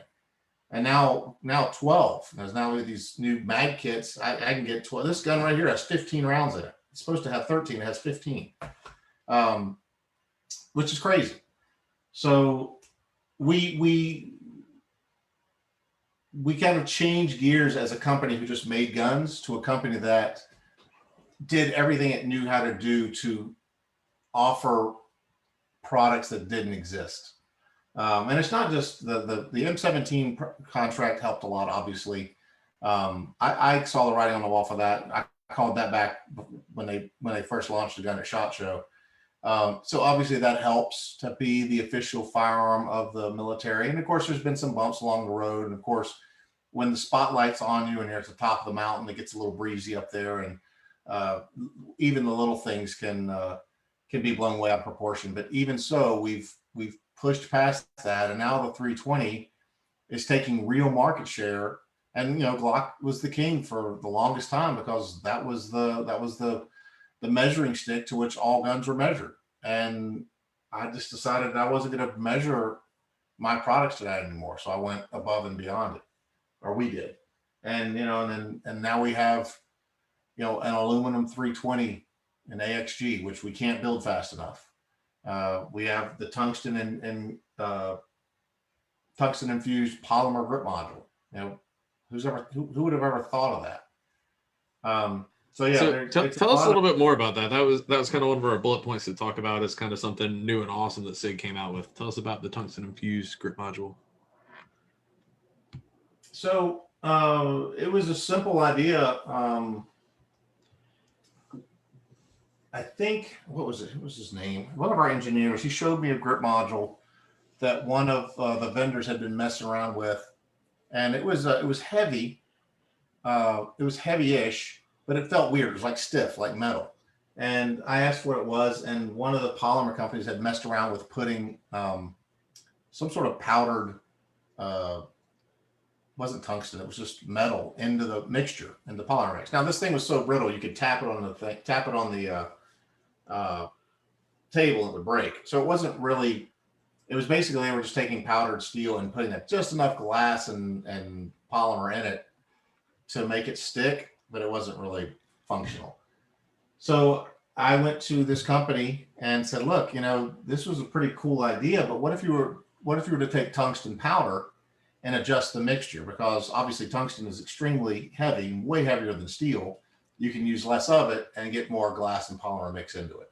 So when these grips are made, I don't know if I can take this one apart. This grip, not this grip. This part of the grip is different. But when these grips are made, they're made just like any other grip. They're made out of these little pellets, and the pellets are in these hoppers. They pour them into the hoppers, and they're clear, and they stick a color with the pellets. Usually a little tiny bit of black with a whole bunch of clear, and they go into this mold, and that's how it's made. The pellets are like little tiny plastic cylinders. Well, the tungsten pellets are so heavy that you can't pick up the box. They have to bring the boxes in on a cart. And this is not colored. This is actually the color of tungsten. So there are no clear pellets. The pellets are actually put into the hopper in the machine as the powdered tungsten, and that's the color that comes out. So, it took 4 iterations to get it right. Now, the first grip that came out was crazy. It was so heavy. And it felt like it was going to last forever. It was very pliable, it was very flexible, but it just didn't last. There's too much tungsten. Tungsten's very heavy, but it's also very brittle. So after 4 iterations of it, we found a grip module that we could drop at 6 feet. It wouldn't destroy itself. I've been using that grip module, not this grip module, but one just like it, in my limited gun and 40 cal. I got through probably 10,000 rounds, and I had a small crack like right over the little window here. That's totally usable, but I just decided to replace it to be safe. But it's very durable material, and it's a really cool patent. I was very excited to get that approved. And it's been the concept's been there before. I know Scott, I think his name's Scott Thompson. He was putting tungsten. He was basically shaving the grip down, putting tungsten inserts in the grip, and then molding over it. But we actually made the material out of tungsten, and it's just kind of cool. That was a good one. That one's that's not where it's going to stay. It won't stop there. We're going to keep using that material in other applications and other firearms. It's just we're going to keep it a secret as to which ones those are. But you'll be seeing one. Actually, I did leak one, not leak it, but we did a virtual shot show about one of them. So that was probably one of the cooler things. That was one of the products we made that I had other gun companies coming up to me at SHOT Show and basically saying, shit, man, why didn't we think of that? It's just like, and it's patent protected, so there's nothing anyone can do with it. I mean, every gun company that made something in polymer, and I know they don't want me to say it, but even Glock to a degree, they won't ever admit that something's better than Glock. But they were going like, "Damn it, why didn't this is so simple?" But yeah, it was just one of those light bulb moments. But pretty You cool. think we're gonna Of get course, Shot the Show mag. 2022 out? Say again. Do you think we're gonna get Shot Show 2022 out? Yeah, I think so. That's I hard. think there'll be a little bit of a different show. Um, but I think so. I don't think NSSF can afford not to do it again. Um, and if the NRA, I think it also kind of depends on how the NRA show goes. I know they pushed that back, I think into October, maybe. I don't know. I think they have to. I don't think they have a choice. I don't think they can afford to get away with not doing it. So I would be okay with them not doing it. This was my first time. I haven't been in a SHOT Show. I've been to 18 straight, so I was super happy to not go for once. But yeah, I think they'll do it. I think they'll do it next year. Yeah, I was kind of glad to have a year off. It was okay. I'll say It was awesome. 2019 was my first year, so I was totally ready for it again, and yeah, I was kind of bummed. It depends. I mean, it depends on. I've had some of my most fun trips at SHOT Show. When I owned my shooting range, I used to own a big shooting range in Northern Virginia. When I went there as a vendor, man, it was awesome. It was so much fun. I enjoyed it. My wife and I just kind of walked around. We had our own schedule, our own pace. We had everything mapped out. We had a few meetings here and there. It was great. We had the best time we've ever had from 2001 to 2006 ish. It was great. Loved it. And then it became a little bit more like work. And with Remington, it was nonstop meetings. SIG is nonstop interviews, which, actually the nice thing about doing literally 75 interviews over SHOT Show is the time goes by really fast. But so the good news is all of your interviews get to be in the same spot. So my first year, I didn't have a whole lot of contacts. I had like 2 people I wanted to interview. So I was like, I'm gonna follow Jen. She's like, all right, here's our itinerary from 8 a.m. until 5 p.m. every day. Every 30 minutes we have an interview, and it's like ding ding ding ding ding ding ding ding. I work. Yeah. I don't go up there to socialize. Like, I can't stand people that get in just to go socialize. Like, go and do some meaningful. There's a time for socializing. It's called after the show and during Circle Bar. Yep, it's called Circle Bar. Yeah. I learned all about that. The show is meant for actually doing work. So yes, I start at 8:30 and I don't stop till 5. Mm-hmm. Yeah, SIG made it very easy for me the last few years. They had a nice interview area, and so yeah, I can't complain. We've got a great booth and super support, so I can't complain. I love it. I do like being out on the floor, but it just didn't happen last time we SHOT Show. I was on the floor for maybe an hour, 2 hours. So, but it is what it is. It's I think they'll do it though. I think they'll have it again next year. Or I think they'll have it next year. I sure hope so. So, when you won the USPSA Nationals and beat your idol Rob Latham, how did that feel? Gosh. Well, look, anytime I get to beat Rob Latham, it feels great. The problem is it doesn't happen nearly as much as I would like it to. But it was good. It was, it was a weird year. All eyes were on Nils, and the single stack nationals has changed a lot. In fact, that year, 2015, was the last true year. I mean, I know the next year was actually the last true year of the single stack nationals, but 2015 was the last true year of the technical match that it had always been. In other words, it was a marathon match that you could not make mistakes at. One miss, one no shoot, and it's almost impossible to come back because there's just nowhere to pick up that time and pick up that loss, right? And that was the one year that I shot, besides 2 or 3 stages, I shot solid. I didn't do anything crazy. I didn't do anything crazy fast, but I was consistent throughout the match, as was Nils, as was Robbie. And and it was kind of a who's going to win this, Nils or Robbie, and I was just kind of in the background. I knew that I had done pretty well, and I knew I was in a pretty good position, but I wasn't 100% confident. Like I don't follow my scores like all these people do on practice score now. I just don't. I don't. You either know where you're at or you don't. And if you shoot the best match you can, then you should know that you're going to win. And so yeah, it was a big surprise, to say the least. And the next year in 2016, it was a run and gun, big field course kind of stage, and we all looked around and was like, well, this looks like Jacob Hetherington's going to win this year, and he did. And I think that was the last year they did it, like a dedicated nationals at Paso that someone else that they were relying on the other group to run, and they started mixing and matching with the other divisions. But it was a great match. It was a tough one. It was a dream come true moment for me, and I got to win what was supposed to be the very last Heine 45. So that was kind of cool. I still have that gun in my safe. But yeah, it was cool. And Robbie and I, we gave each other a hard time, but we if we are shooting an event, the same event, we are shooting together, just because we bring out the best in each other. The real disappointing part was this year at Single Stack Nationals, and I get it why he did, but he shot with Scott Carnahan because this was his last Nationals.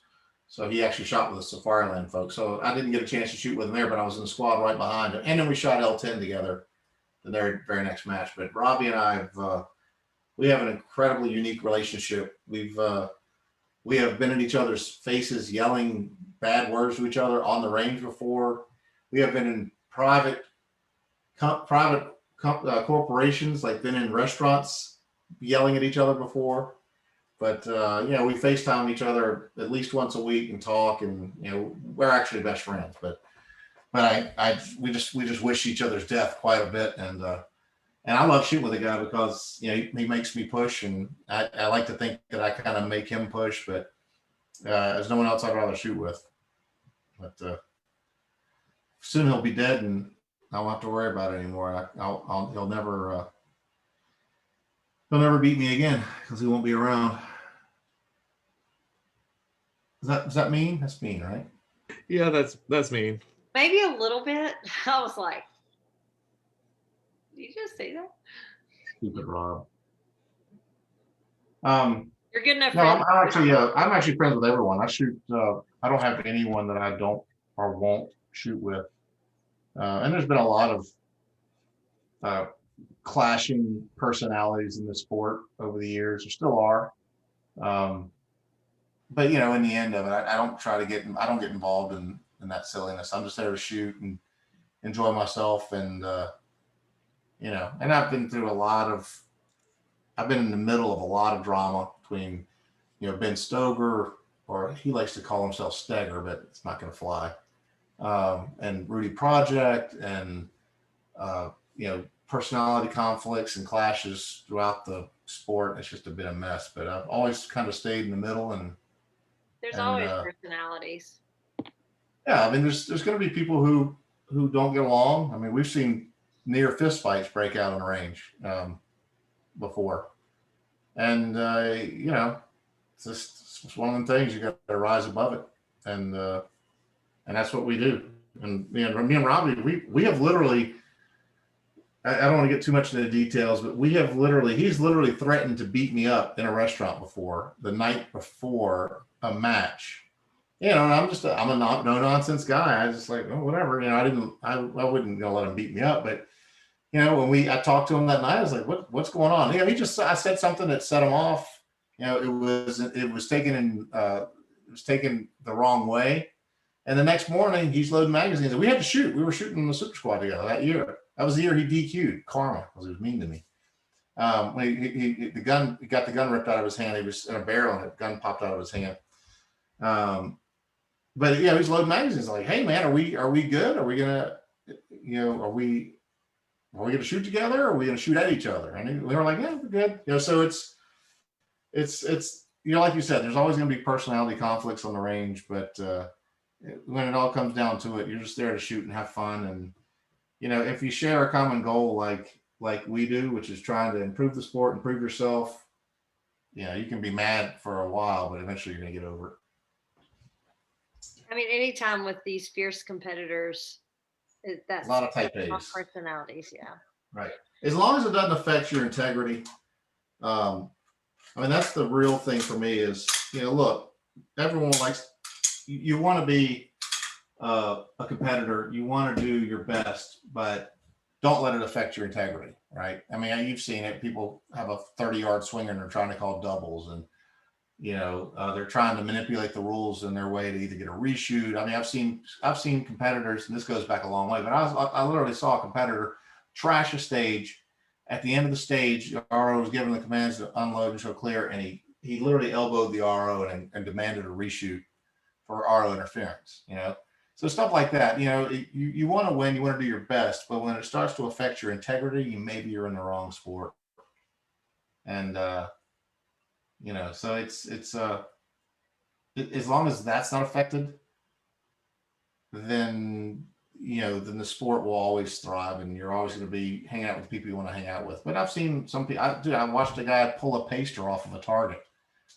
He got an alpha miss, and I think it was his friend. His friend pulled a paster off, and someone saw him do it, and that guy he got disqualified. And it's just crazy. What people will do just to win that piece of wood, or not even that. I mean, we're not shooting for a new car.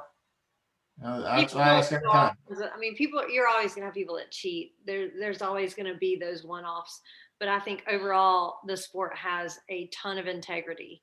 Shooting sports in general, pistol, rifle, all of it have a ton of integrity. And it's a lot of people with a lot of integrity. I've seen people in PRS go up and say, hey, you have me down for more points than I was supposed to have. That was supposed to be a 6, not an 8 on that stage. And that's the stuff people remember.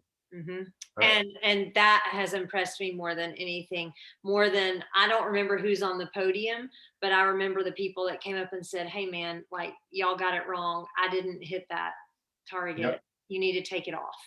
And Yep. to me, that is true sportsmanship and integrity. And it shows the heart of the competitor. So, yep. And it's in 99% of the time, that's what we have. And the thing is, if you're cheating, if you're going to do whatever it takes to win, even if it means taking scores you didn't shoot, eventually it's going to come out, right? It may not come out today or the next match, but eventually it's going to catch up to you. And it always does. It always does. Everything from, calling 47 doubles in a row, getting to the point where no one wants to shoot with you, or you're being bird dog so much because they know you're going to call for so many doubles. So then you're going to have 8 different sets of eyes looking at the target saying, no, that's not a double. Stop being. And the thing is, the nice thing about me is I don't want to say I'm an asshole, but I'm very direct. And I'll tell you, look, man, there's no double on that target. You shot that thing 20 yards away and you had a 12 split on it. Stop calling doubles. I'll just say it. And I think that's like you said, that catches up to certain people. A lot of people they just completely are oblivious that they could even they can't conceptualize the idea that they could have a miss. They've just kind of wired themselves to where, no, there's no way I missed that target. Well, yeah, there is. There's a way, and you did. The way, and it happened. So yeah, it's but like you're right. For the most part, everyone wants to shoot their best, and they want the score they earn. And the ones who don't, it'll catch up to them. Everything works out in the world. Self-correcting. Right, self-correcting. That's exactly right. It is very self-correcting. So for practice, you talked earlier about how when you made it a grandmaster, you dry fired every day. How important do you feel like dry fire versus live fire is? Well, I've always said that dry fire is incredibly important to correctly learn the fundamentals, and live fire is as equally important to reinforce those fundamentals. The nice thing about dry firing is I learned how to reload, and I don't reload that fast anymore, but I used to, because I had to, for one thing. I was shooting a 10 round 45 Colt in limited division. So, but I learned to do that not because I can go say that I shot 50,000 rounds last year. It has nothing to do with it. I got in front of a mirror and I found the fastest way to get from point A to point B as far as my mechanics go. I did the due diligence to make myself better mechanically. And then when I went on the range, it was almost like on autopilot. Now, when you're on the range and doing your live firing, for me, I never worked on my draw, right? I didn't, when I went to the range to do live fire, I'd already worked on my draw. I worked on my draw last night and I worked on my draw in the safe area when I was practicing drawing the gun out of the holster. Now I want to train another muscle, maybe my eyes. I want to train my eyes on what they need to see when that gun's going off, because that's just as important of skill set to learn as it is keeping the gun in the right position when you're reloading, right? Or keeping the gun up high when you move in the position, seeing the sights or the dot come off and back on the target, and learning what an acceptable sight alignment, sight picture is versus an unacceptable one, and learning the self-discipline to enforce that is the shooting part of it. That's the importance of the shooting part. The drill trick is putting them together. All right, that's the real hard part, is getting the fundamentals you should be learning in dry fire, putting them into application and exercising them on the range while looking for the important stuff during the live fire.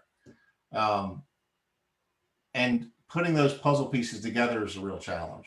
And the only way to really do it is you find the right balance you need to get there. I'm what Robbie and Mike have called the idiot savant of shooting. I don't need a lot of live fire to put those puzzle pieces together. The year I won the nationals, I shot a club match in April with my single stack pistol, and then I took 24 rounds out of a box of ammo that I stole out of Rob Latham's bag and shot it into a grass mound. And that's what I shot for limited national, or for when I shot at single stack nationals in 2015, right before that match. So again, that's not typical, but I've learned how to take that learned behavior that I've gotten through hours and hours and hours of dry fire and the minimal amount of live fire I've done, and I've been able to put those pieces together. Some people require more. You know, most of the people I shoot against, they shoot 50,000 rounds a year or more, because they need that constant live fire reinforcement to put all those pieces together. And I don't need it. I don't know why or how. I just don't. And I'm not saying most people won't. I know there's other people out there who, I was a shooter named Matt Mink. It's probably before most of y'all's time, but I used to shoot with Matt a lot. And when I lived in Oklahoma, he was the same way. He didn't shoot a lot. He shot more than he would tell you he did, but he didn't shoot very much at all. And he was incredibly good. Dave Savigny, he just showed up at Steel Challenge this year. Just popped up out of nowhere and won production. And it's not because he probably shot a ton either. It's just he's got that in him. It's just part of his ability to be able to take those lessons learned in dry fire and in match experience and put them together when it counts. So, it's just learn that balance, learn what you need to learn, and don't waste ammo. Don't go to the range and shoot 1,000 rounds working on your draw or your reload. That's ridiculous. If you're going to do anything with your live fire, work on coming into position, moving out of position, so forth and so on. So, does that make any sense? Yeah, that sounds like really solid advice, especially with today's current ammo situation. Anything you can replace with dry fire would be worth it. So what sort of upcoming events, projects, or matches do you have?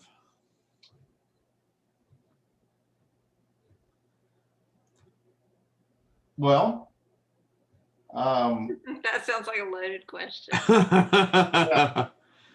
I know you got all sorts of super secret stuff you can't tell us, but tell us about the stuff that you can.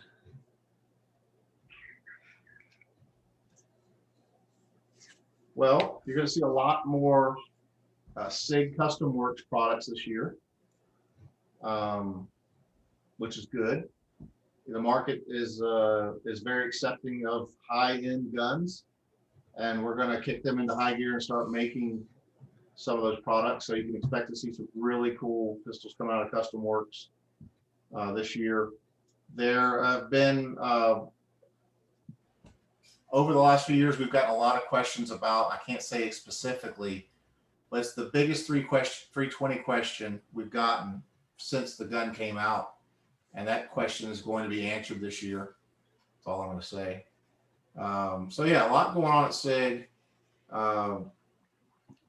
Obviously, you know, we're now in the defense market now, so we're working on a lot of machine gun solicitations and tenders and that kind of thing. So as you mentioned, SIG is diversified so much. We're not only, I mean, name another company that's as active in the defense industry as and in the commercial industry as we are. There are none. It's either one or the other. You know, Colt, heavy defense, no commercial.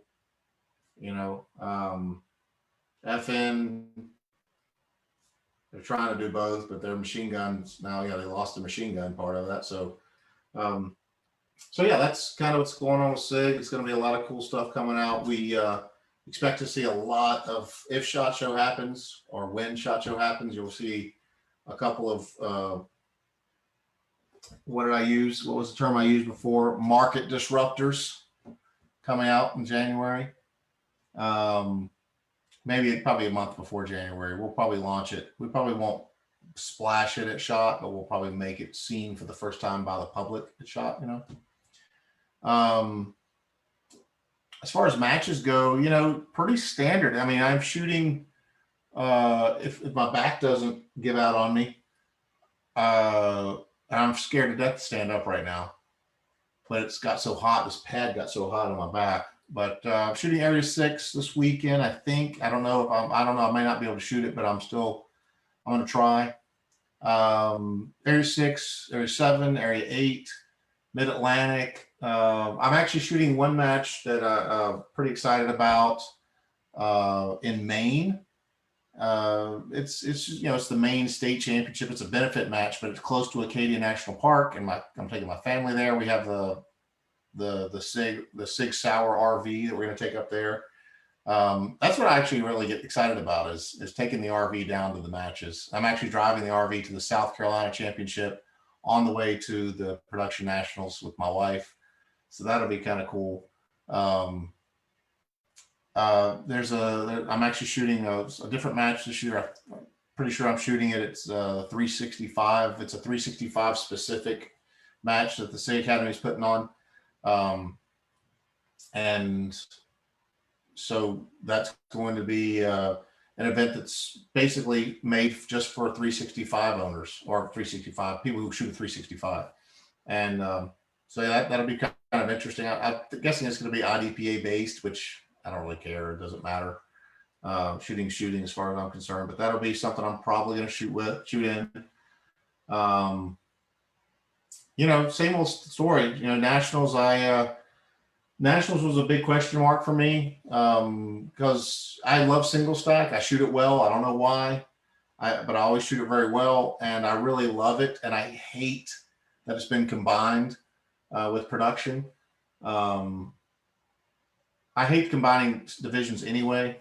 I'd like to shoot against all the very best all the time, but I mean, I get from a staffing reason why they don't want to do it.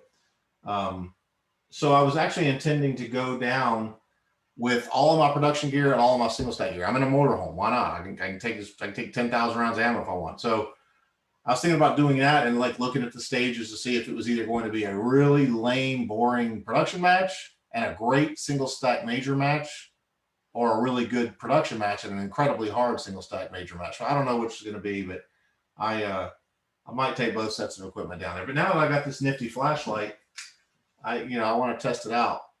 So I'll probably shoot production. So yeah, I got that going on, and of course Nationals. I'm shooting. Actually, this is going to be an interesting year for me actually, because my eyes are very bad. I don't know if you guys know the story, but I've had multiple surgeries on my eyes, and they're horrendously bad. My left eye, my shooting eye is a disaster. I can't see details, including sights, but I can see a red dot really well. And after nationals in May, I will be completely dedicated to shooting carry optics. So that will be a significant change for me. And I get to use my flashlight still, which is exciting. And so yeah, I'll be shooting carry optics until October, and I'm going to shoot that at nationals, and then I guess I'm going to sit around in Talladega for 3 days and wait for the limited nationals to come along. But yeah, it's going to be a crazy year. You know, it's nothing's really crazy out of the ordinary this year, except for I'm excited to go to Acadia for the main match, but not doing anything totally out of the ordinary. Oh, of course, I'm shooting nationals. That'll be nationals 65, 66, and 67 this year. Oof. And if I shoot 2-gun nationals, 68. Oh. I don't think I'm going to shoot singles. I don't think I'm going to shoot 2-gun nationals. That's crazy to have done that many nationals. The experience that's there is crazy. Yeah, that's a lot. Yeah. Well, I'm one of the few people that shoots all of them. You know, I'm one of the few people that shoots multi-gun and single stack, carry optics, limited. I've shot open. I mean, open is abysmal, but I shot it. Yeah. L10. I mean, there's nationals I shoot. I missed one nationals the first year I was president. I didn't enter because it didn't feel right because I was the match director, and you know, and then I realized I could just pull my scores. I just started pulling my scores at nationals. I still kept the scores. Like I told them, I said, I want you to tell me what the scores are. Now, single stack, I always kept my scores in because, you know, that match was run by, you know, the what do they call it? The single stack society. So they ran that off. You know, we just called it a nationals. They took care of everything, but I usually pulled all my scores, but I kept a record of all my scores where I would have been if I pulled it. So I kept that record too. So I did shoot them. I just didn't let my score show because, you know, I was running the match, and I did not walk the prize table when I was in the matches because, again, that's just, you don't do that.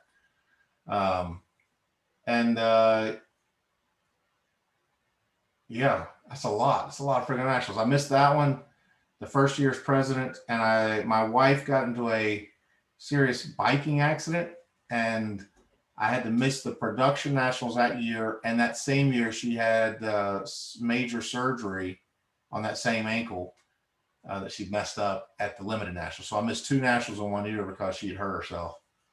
And Goodness. yeah, missed those. That was it. Missed for president and when my wife got hurt. And otherwise, I've been to all of them, except I don't shoot a lot of the 3-gun stuff anymore, but it's crazy. Yeah, my last multi-gun was 2019. That's crazy. Greg, do we have any more lives? So Joe Salvador is trying to get you to come and shoot some PRS matches your way. Yeah, I saw that. But that is all we have for lives. Whoa, $1,000 a night for Well, I think we can wind this down to wrap up to shout outs. And I'm gonna let you go first, Greg. So All right, we'll start out with GSL suppressors. Beautiful thing right there. That's the name. Yeah, they're awesome. They keep me nice and civilized. I got a absolutely silent CZ457 back here behind me, and Classic Jewelry and Loan in Thompson, Georgia, for kind of helping me fill out like the 9 bajillion questionnaire before I have the privilege to pay the government $200 to get my nice little rifle muffler there. Shooters and Sharpshooters of Augusta, our local indoor and outdoor ranges. They're really awesome. PDC Custom, the most beautiful rifle chassis known to man right there. They're available in lime green or normal human colors. Shooters World Propellant, they've been keeping me shooting through this time where it's damn near impossible to find anything. Hunter's HD Gold, if you have issues with your eyes, like literally every person on this show, they'll help you see the targets even if they're really far away. And Bortec, because allegedly they say you're supposed to clean these things before you shoot them sometimes. Bill, you got any shout outs? Oh my gosh, I don't know how to follow that up. Well, I don't really have any sponsors except City. So Shout out to Sig. Shout out to Sig. I mean, obviously, I have a lot of, precision holsters. That's the big question I get. My equipment, my holster guy used to be Red Hill Tactical. And it's not because they sponsor me. They just send me stuff to try, and I always feel like I should mention them. But I'm not sponsored. I've been offered a few, but I don't take them because it's just easier to have one name on your shirt. You know what I mean? But I do use precision holsters. They are awesome, and they're not very well known. Mike Seeklander started using them, and he turned me on to them. And now every time I use them, people are looking at my mag pouches because he's got these crazy mag pouches that everyone wants to get their hands on. But and of course, Brian at Hunter's HD Gold, he gets me whatever I want. You know, it's pretty awesome. And those glasses are pretty amazing. I tried the ruby red ones. Ooh, how are at, those? At Nationals. How are those? Oh my God, they are intense, right? I actually was wearing them and I liked them until I went into the Florida Open, the Universal Shooting Academy shoot house, and everything went dark. And not because the glasses are bad, it's because my eyes are so jacked up. So, but I couldn't use them. But I am getting my other set set up for the rubies because the red dots show really well on them, and I'll be using them for carry optics, assuming there's no indoor stages. But yeah, I'm going to use them. They're really cool. I got a set of glasses already, but I got to get him to put the lenses in. But they're pretty cool. It's just you just got to get used to them. When you first put them on, it's a lot. It's a lot, and in your eyes, kind of get used to it. Yeah. But yeah, buy your SIGs. Get your SIGs. No, and oh yeah, Strader Solutions flashlights. I'd like to give them a big shout out. You'll be selling them for SJC $100 a pop, right? SJC is a contributor to the Strader Solutions flashlight. These are available nowhere, but we're going to give them a shout out. That's awesome. And shout outs for me. I always shout out Shooters of Augusta and Sharpshooters of Augusta, who have always been very supportive of me. HD Gold, I do love their stuff. GSL Suppressors for keeping me civilized. Impact Precision Actions for very smooth, wonderful actions. And Night Force Optics for great glass. And with that, I think, and I just want to thank you too, Phil, for coming and spending two and a half hours of your Tuesday night with us. And Wow. yeah, it's been a long time. So we really appreciate you coming on and doing that and dropping a little of your knowledge for our viewers. So thank you very much for that. And that'll be a wrap for episode 332. Well, thanks for having me. I enjoyed it.